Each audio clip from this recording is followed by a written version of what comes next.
The first time I heard those words, my hands were dusted with flour and my apron was stained down to my knees. The oven was beeping behind me, and the scent of freshly baked gingerbread cookies filled the kitchen. But all I could taste in that moment was the bitter sting of humiliation. "You've ruined everything. This party was important. Don't you even know your place?" Her voice sliced through the air like a knife, loud, shrill, dripping with contempt. In front of the guests, in front of my granddaughter, in front of the man I once called my son-in-law.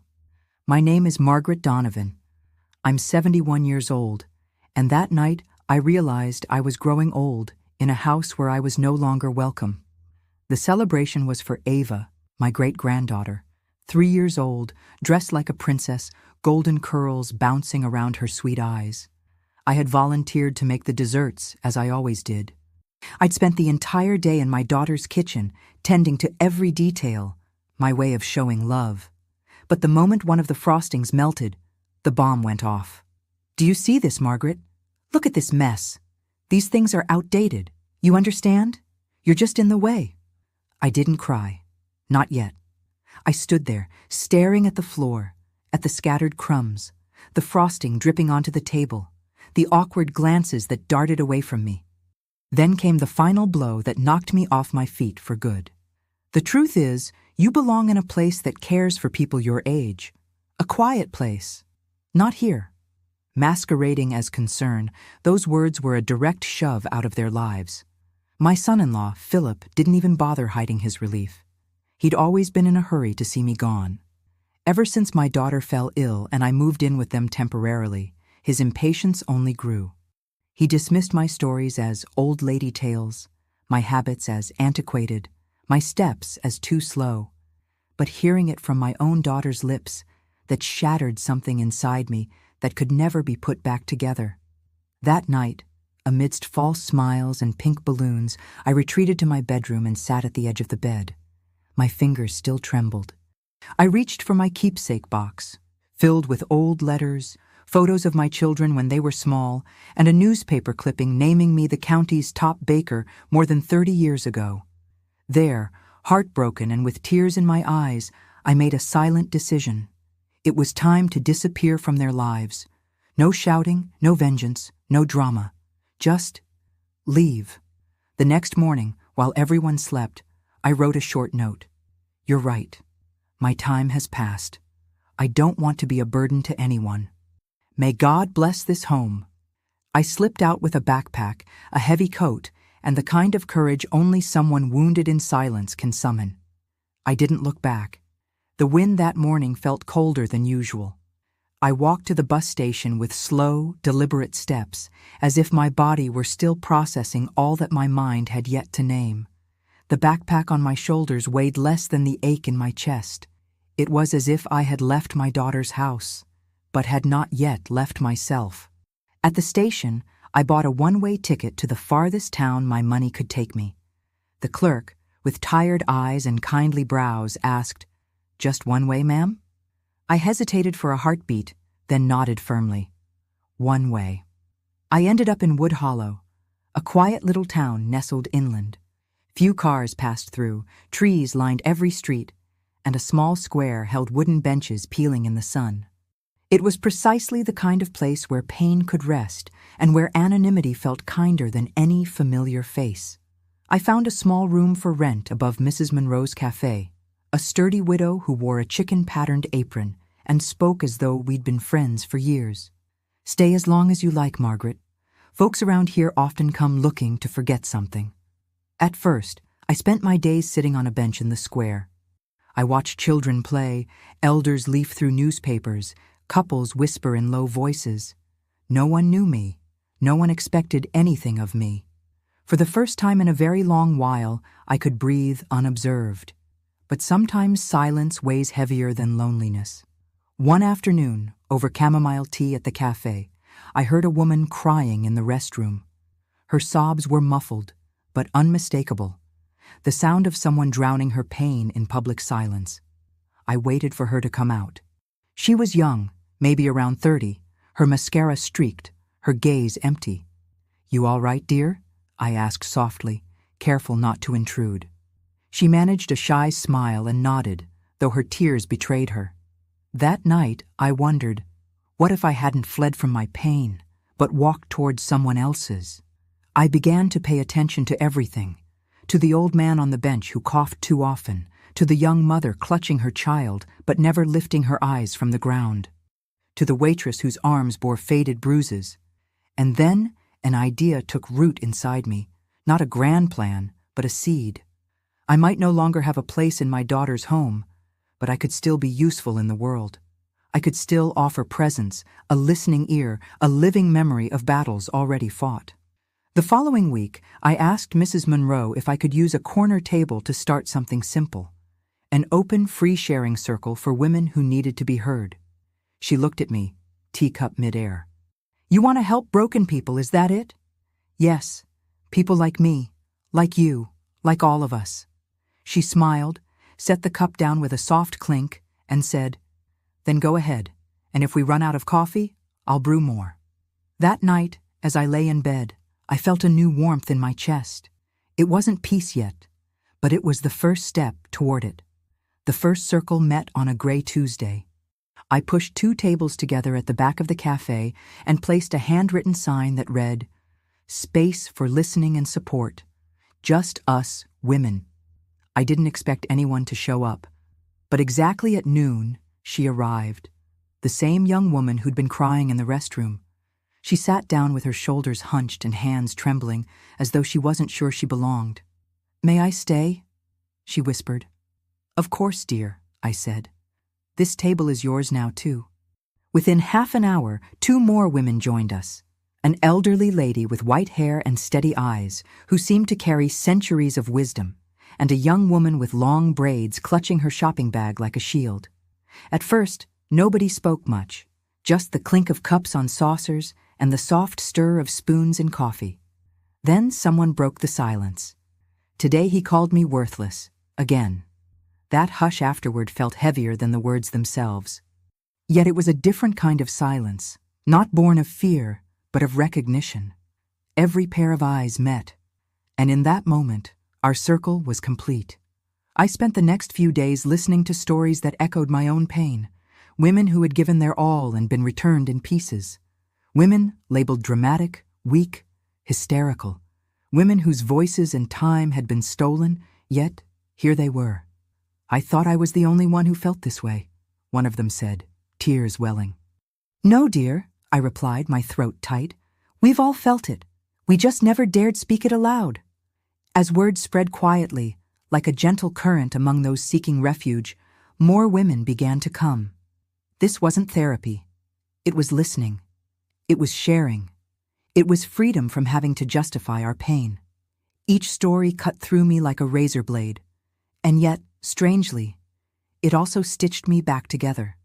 I saw myself in them, and as I watched them rise, I rose too. One afternoon, after our circle dispersed, I noticed a woman lingering at the cafe door. She wore a pale blue dress and held a shopping bag. Her eyes met mine for a moment before she looked away. There was something familiar in her hesitation. "You all right?" I called gently. She forced a polite smile. "Yes, thank you. I just came in for a coffee." She ordered at the counter and left soon after, but her presence stayed with me. That night, I wrote in my journal, "We are more connected than we realize. Sometimes all it takes is a single glance to recognize a soul in the midst of rebuilding." And it was that same night I found an envelope slipped under my door. Inside was a handwritten note. "You don't know me, but I've heard your story. They told me what you're doing here, and I just wanted to say, thank you. I don't yet have the courage to sit at that table, but knowing it exists gives me the strength to keep going." I closed my eyes and let the tears fall, without hurry. It wasn't fame or glory.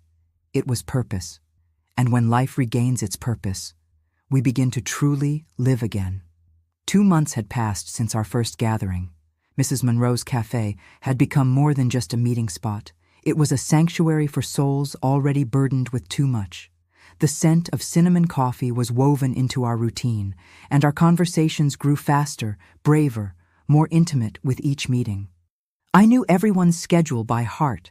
When Mrs. Evelyn would arrive, leaning on her wooden cane, or when Clara would appear, her eyes heavy from another sleepless night.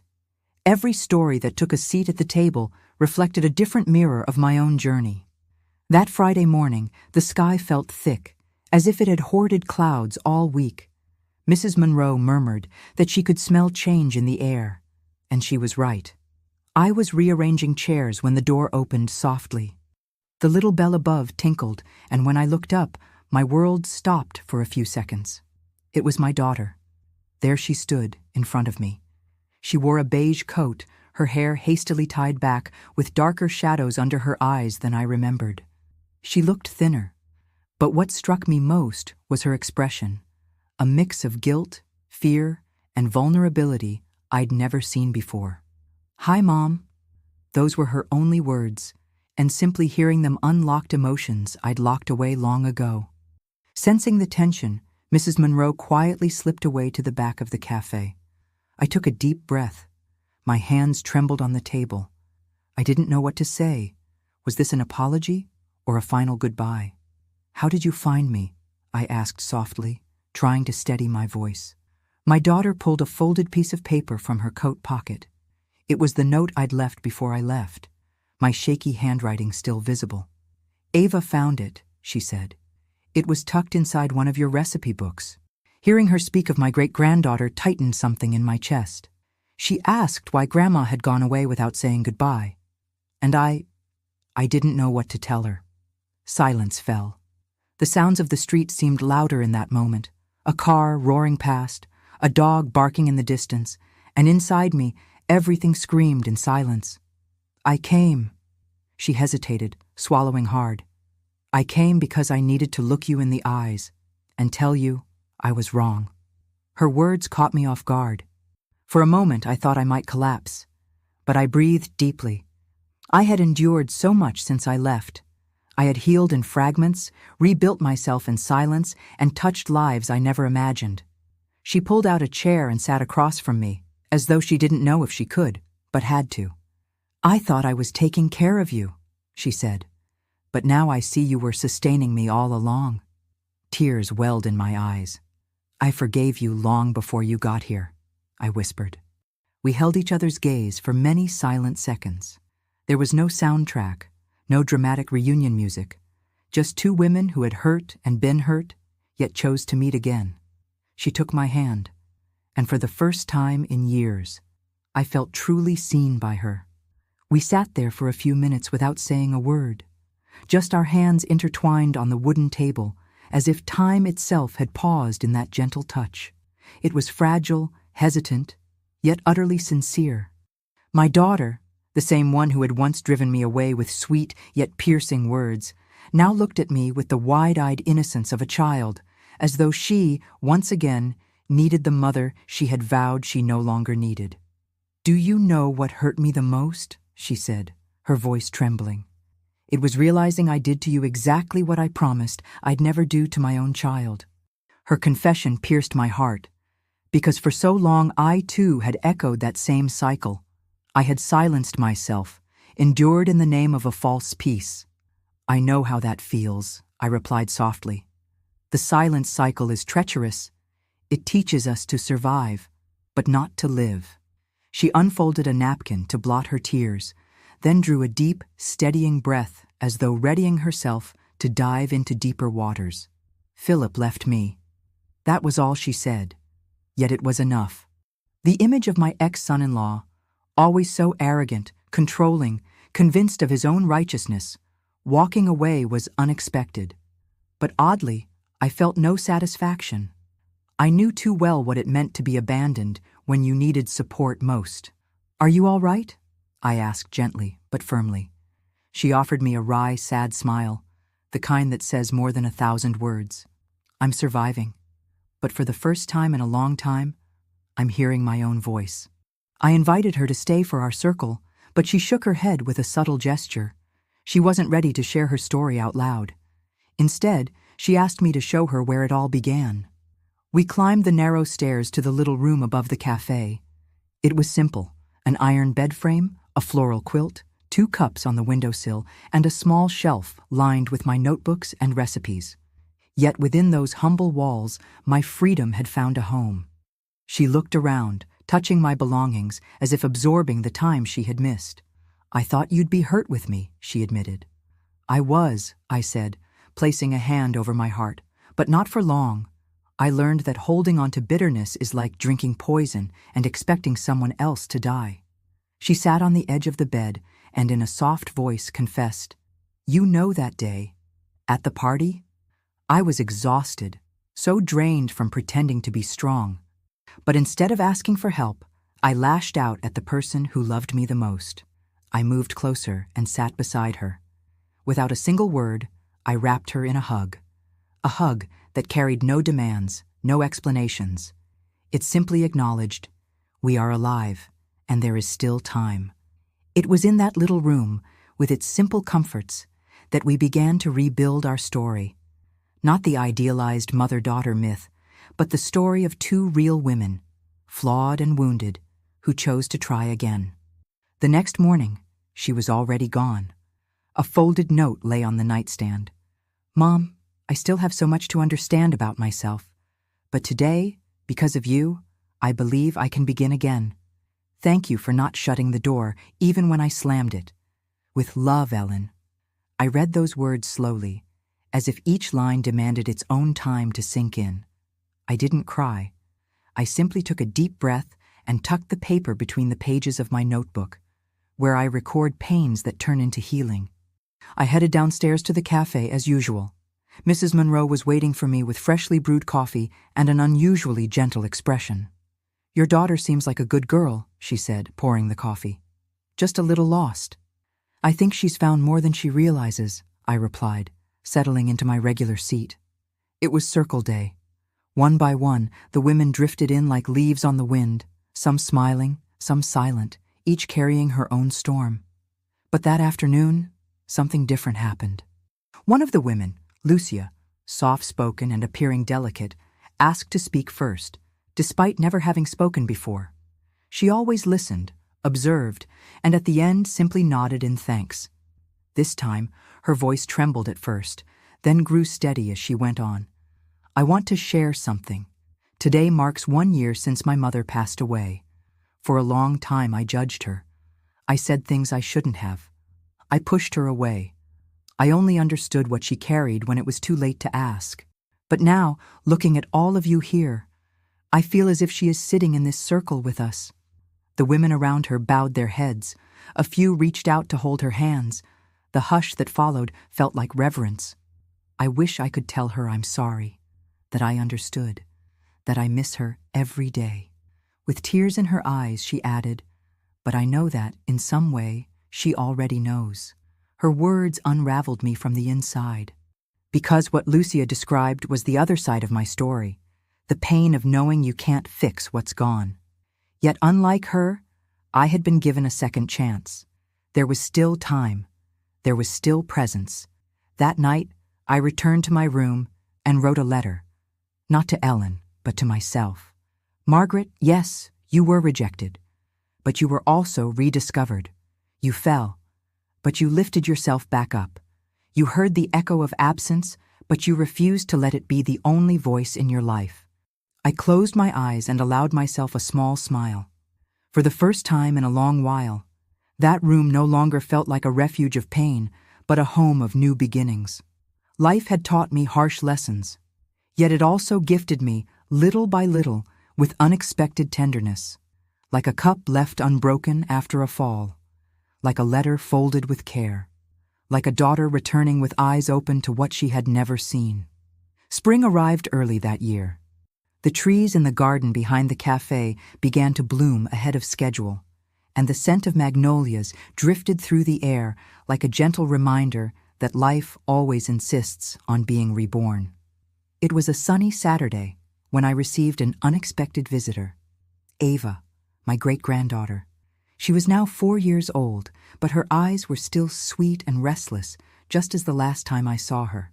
She was accompanied by a young babysitter who handed me an envelope with her mother's note. "She talks about you every day. I thought you should see her." The moment she spotted me, she didn't hesitate. She ran straight into my arms, her little arms outstretched as if nothing had happened, as if the months apart had been nothing more than a pause in our love. "Grandma Meg, you disappeared," she pouted, making me laugh through my tears.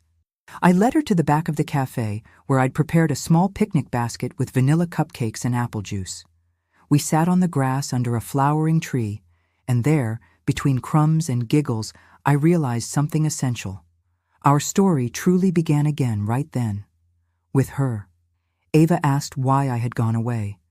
And how do you explain the weight of silence to a child who's only just starting to understand the world? Sometimes, I said, we need to care for our own hearts, sweetheart. That's what Grandma came here to do, take care of her heart. She didn't question me. She took my hand and replied, "Are you better now?" "Oh, much better, my love, because you're back." That afternoon we watched clouds dance across the sky. We laughed at a stubborn squirrel. We made up names for the birds perched nearby. And for the first time in a very long time, I felt light. No longer weighed down by guilt, no longer burdened by rejection, no longer needing to prove my worth.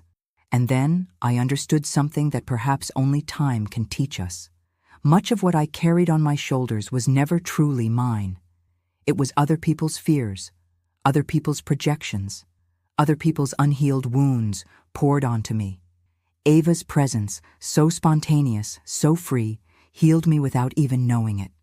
When her babysitter came to collect her, Ava turned before climbing into the car and called out, "Grandma, can I come more often?" "Always, my angel. This house is yours, too." As the car disappeared down the street, I stepped back inside with my heart warmed. The women's circle would begin in a few minutes, and I could already hear soft footsteps approaching down the hall. Before I left, I paused in front of the hallway mirror. I saw a woman with deep lines etched into her face, white hair, but eyes shining with a light I hadn't seen in ages. A woman who had lost, suffered, fallen, but who now walked forward with purpose, with strength, with truth. The sun was already setting when the last woman left our circle that evening. The hush that filled the room wasn't emptiness. It was the silence of wholeness.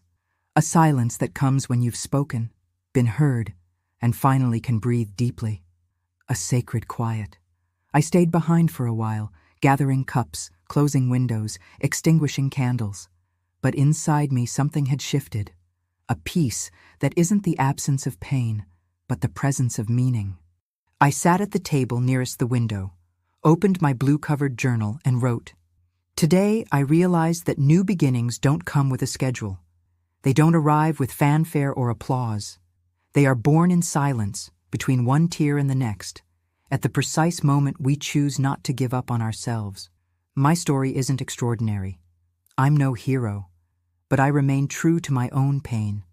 I didn't pretend to be light when I was in darkness, and by embracing my night, I found my way back to the day. When I left that house months ago, I thought I was running away, but now I know I was running toward myself. The woman who walked out with her suitcases was one person, and the one who returned was someone entirely new. Are there still scars? Yes. Some will never fully heal, but they no longer define me. They are marks, not chains. My daughter writes to me now, not often and still with caution, but she writes. And for now, that is enough. Ava still asks about me every day. And each time I hear her name, I feel the future whisper that there's still so much life ahead. And the women from the circle? They are my soul sisters, bound not by blood, but by recognition, by listening, by genuine presence. Every story shared reminded me that pain, when carried together, grows lighter. That when we show ourselves fully, no masks, no armor, we become beacons for one another. And now, if you've read this far, I want to say something to you. Perhaps you, too, have been silenced for far too long.